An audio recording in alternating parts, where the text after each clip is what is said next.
Welcome back to the Infinite Gold Podcast. This is your show host, Bree, taking over the mic on today's episode. And before I get into things, if you're new to the show, if you're new to listening, welcome. We're happy to have you here. And if you've been listening to us for a little while, thank you for coming back. Thanks for listening in. If you like the show, share the show. If you think this could be beneficial or help somebody else that you know, or help somebody that you know could benefit from the topics that we discuss here on the Infinite Gold Podcast, please share it.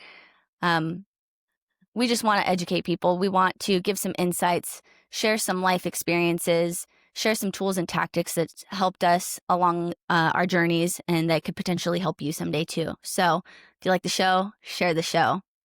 All right, I'm going to dive right into it. Today I wanted to talk a little bit about moms and entrepreneurship. As a mompreneur, if you haven't put those two together, it's a mom and an entrepreneur all in one. You could say it's a unicorn. Being a mom is one of the most challenging jobs, I think, in the world, but the best job in the world, I can say. And I know all moms can raise their hand on this one and agree with me. Now, being a mom and an entrepreneur is a whole other ballgame. Being an entrepreneur, for one, without kids is already challenging enough, and it's not for the weak. And so putting, motherhood plus entrepreneurship rolled into one, it can be kind of hectic at times. A lot of times, actually, if I'm being completely honest, it proves what you're willing to sacrifice and what you're willing to work hard for. Entrepreneurship plus motherhood, building a business has been one of the things that I feel like I've worked the hardest for alongside motherhood, like being the best mom that I can be and raising my kids up right.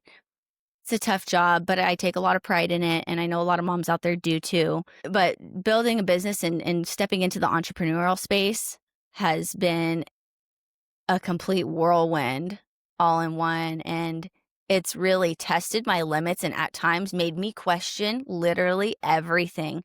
Why am I here? What am I doing? Is this the right thing that I'm supposed to be doing? Am I supposed to be here right now? What's going on? And if you're thinking those things too, at least for me, the answer is yes. Yes, I know I'm in the right place at the right time with the right people, doing the right things, meeting the right people, having that conversation, making that decision, that choice, all compiling those things into one, and you realize, like, okay, this is all for the bigger picture. This is all for the greater good. This is all for what I'm working towards. And right now, it might not seem like you're ever going to get there because the road is rough. It's not easy. It's not meant to be easy, because if it was, it's that saying, everyone would be doing it. You're not everyone. You are special. You are different. Whatever it is that you're doing, you are meant to be doing it. God put us all on this earth to fulfill our destinies. And I know some people out there may not know what that destiny is just yet, but hopefully I can be one of those people to help you find that and help you see your true potential. That's my biggest goal here in life, is I want to help as many women, as many mothers as humanly possible figure out find their true potential, see their true potential, and help them navigate through their mindset struggles and or their burnout struggles. You get both of those things in motherhood and entrepreneurship. And some days it's a one day, one thing at a time. And in that process, you have to learn to give yourself some grace. Know that when you're tackling these milestones and these actionable steps to achieve your goals, you have to give yourself a pat on the back. You have to clap for yourself, because trying to rely on anybody else to do that for you, well, it's probably not going to happen more often than not. And the people that you think that are out there supporting you, chances are they're not. I know this is starting to sound a little bit negative or gloomy, but it's kind of the honest truth until you find like your true circle, your true people that are on the same frequency and on the same uh energy levels as you, and growth minded and genuinely root for you and want you to win. The more you surround yourself with those people, the better off you'll be. You are going to win. And you are going to be more likely to achieve those goals because you're going to have them backing you and have them supporting you. But I think number one of all with that is be your own biggest fan, not your biggest critic. I used to say that about myself, how I'm always my biggest critic. No, I was inspired by this new statement that good friend of mine, Bernard Kissingbing, call him B. He told me, he's like, I'm my biggest fan. Bree, be your biggest fan. I'm like, why didn't I think of that? Why didn't I think of that? So be your biggest fan. Clap for yourself because you can't rely on everybody else to clap for you. You have to clap for yourself. You have to believe in yourself and really know, and raise your awareness. How do I talk to myself? What's my mindset like? Am I feeding it good, positive, and optimistic things? Am I listening to audiobooks? Am I connecting with the right people? Bits and pieces like that. But what do you tell yourself? A big thing that I learned, and I've shared this multiple times, and I'm going to keep on sharing it because I fully believe in it. Sharon Lecter shared this with me. Your thoughts become your words, and your words become your actions. So it's like, what do you tell yourself? What comes out of your mouth? And what do your actions look like? If you think that you can do something, yeah, you can do it. But if you mentally tell yourself, no, I can't do this, or, oh, not now, well, then it's not going to happen. You're not going to be able to do it. And you're not going to do whatever it is you think you want to do or you say you're going to do. Our brains are so incredibly powerful and we don't do enough work on them. The mind is a wild, wild thing. And the amount of work that I've done on my mindset has been absolutely astonishing. And I thought for the most part that I was always a really positive person and happy-go-lucky. And I think I am. I am and I was. But there were a lot of doubtful thoughts that crossed my mind in life that now I don't even think twice about thinking negatively about whatever it was that I thought way back when, thinking that I wasn't capable of building a business, that I wasn't capable of building a business and being a mom and running my household. The thing with it is, it's a delicate dance. And remembering that if I can take control of my mindset, I can take control of my life. Because the one thing that we can control is ourselves. We get to control our thoughts. We get to control our words. We get to control our actions. And we get to control how we're going to live our lives. Now, you may be like, well, Bree, I don't have time to do this, or I don't have time to do that, or I don't have the money to do this, or I don't know where to start. Okay, I get it. I was there. I felt that. Biggest reason I dove into my mindset, which led me into my personal growth, was going through postpartum with my daughter. She's my second. And boy, did it change my life. Boy, did it change my life. There were a lot of things that I didn't think I could do before until I really put my mind to it and realized, girl, you got to give yourself some more credit. You got to give yourself more credit. Pat yourself on the back. You are more capable and you have more potential than you realize. And it's funny because Anthony says to me sometimes, he's like, babe, I really wish you could see you the way I see you. And every time he said that, it's just like, it's made me emotional because I'm like, damn, there is more than on this that he can see that I need to be able to see, but I just wasn't there yet. And slowly but surely I'm seeing more and more. And I'm like, wow, okay, cool.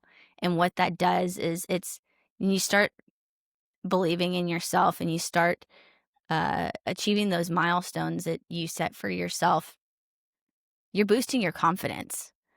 And when you start boosting your confidence, you start really feeling like you can do anything. And that almost feels like bulletproof in a way. I don't know. I feel like I'm going in circles, but I think I'm just I'm in awe of where I started versus where I am now. I never imagined I would be pairing motherhood with entrepreneurship and finding that delicate dance and finding that calm in the chaos. It's insane. But what's helped me get through all of that is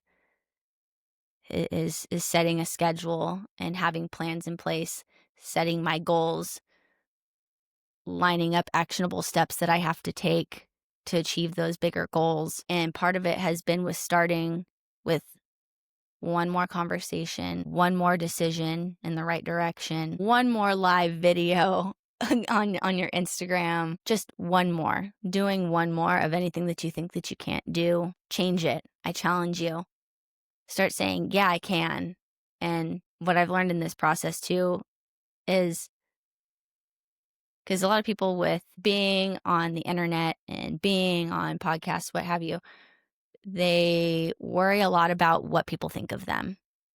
And the only opinion that matters of you is your own, no one else's, because you're the one who lives your life and gets to make the decisions in your life, and you get to decide the trajectory of where your life is going. It's on you. So don't play the poor me card. You get to make the decisions. You get to make the choices. Whatever is in your control, you can control. And if something doesn't work out, then it wasn't meant to be. Then you move on. Then you keep going. Don't stop. Don't let the defeat take over. Life knocks you down. Get the fuck back up. One thing I want to share that has recently been a shift and helped me navigate better through this mompreneur journey that I'm on is delegating tasks and or jobs. So going from stay-at-home mom to entrepreneur, now I'm doing both. Having the kids all day every day is a lot, and you don't get to accomplish much because they're needing your attention 24/7. So what I've had to do is set my kids up with daycare, send them over to grandma's house, have one of the other grandparents take over and take the care of the kids. That way I can have some me time, and that way I can get some work done. And it hasn't been very long since I've put this daycare piece in place, but it has been so incredibly helpful. And oh my gosh, now, like, before I was worried about sending them off to daycare, like, I'm not going to have them for the full day or for the full 2 days. This is bonkers. Like, you go from having them 24/7 to giving them up a couple times a week. So that way you can do you, and so you can handle business or what have you, whatever it is that you want to do, whatever it is that you need to get done. I now look forward to that, and not because I'm looking forward to getting away from my kids, but it's more so I'm looking forward to having some me time and getting to do my work and do things that make me happy, that fulfill me, that fill my cup and re-energize me and recharge me. Working out, coaching women, having an iced coffee, having a quiet meal, maybe even a hot meal to myself. I now look forward to those days that I send the kids to daycare, because that job of taking care of having someone else take care of the kids has been so incredibly helpful for me. And another thing is, like, okay, there's lots of laundry, there's lots of dishes, the house needs to be cleaned. Okay, I hired a maid. She comes and cleans my house about once a month, does all the things. And next, we're going to probably be hiring somebody to do some laundry, because the laundry is never freaking ending. And part of also, like, what I'm getting at with delegating some of these jobs is this is how you maximize your time when you've got a lot of shit to get done. as an entrepreneur and as a mom, like there's a lot that has to get done. There's a lot of shit that has to get across the finish line, or things are not going to make it, and you're not going to get where you need to be if you can't get those things done. So delegating those jobs has been a big deal and has been pivotal for me. And if there's any moms out there that are struggling and you feel like you're drowning because you've got a lot on your plate and you're like, I don't know where to start next, I feel like I'm burnt out. Number one, delegate those jobs, delegate those things where you can, and get the help where you can. As hard as it might feel to give up some of your mom power and hand your kids over so that way you can have you time and you can handle business stuff, it will make you feel so much better. You're going to show up a better mom, a better person, a better wife, what have you. You're just going to show up better because you get to have that you time. Hiring the maid and hiring somebody to do your laundry, getting that stuff out of the way so that way you don't have to do that. That way you can maximize your time and focus, put it in focus where the focus is necessary and needed to be handled. Do that. Hire out for your help so you can maximize your time and you can achieve those things in a shorter amount of time rather than it taking longer. So if there's something that if you didn't delegate those jobs, it takes you 3 months. You have somebody to take care of those jobs now. You have that help. Well, maybe you get it done in a month, month and a half, even shorter. That could be a poor timeline guess, but nonetheless, it's a timeline and a guess. And bottom line, you delegate those jobs, you're maximizing your time, and now you get more time for yourself, more time to pour into your business, and more time to fill your cup. Wanted to touch on burnout too while I'm here. I know a lot of moms feel this. I've felt this. I feel this. You feel burnt out when you say yes to everything. And when I mean yes to everything, you're saying yes to things that you don't actually want to do. So when you start saying yes to things that you actually want to do, things that you actually want to put your time into, your energy into, you're not going to feel burnt out because you want to do those things, and those things make you happy. And those things help move the needle. Those things fulfill you. So make sure what you're saying yes to is things that you actually want, and then you will not get burnt out. Just to touch on that. We can dive more into that another time, but I wanted to touch on that because recently I feel like I've reflected on the times that I did feel really burnt out. And I've also heard from a lot of other moms like, God, I just feel so burnt out. Like I'm running on empty. Sis, you don't need to run on empty anymore. So that was a little bit about what I wanted to share on the burnout, the mindset, being a mompreneur, just being a mom in general. I hope you guys enjoyed this episode. I know I did.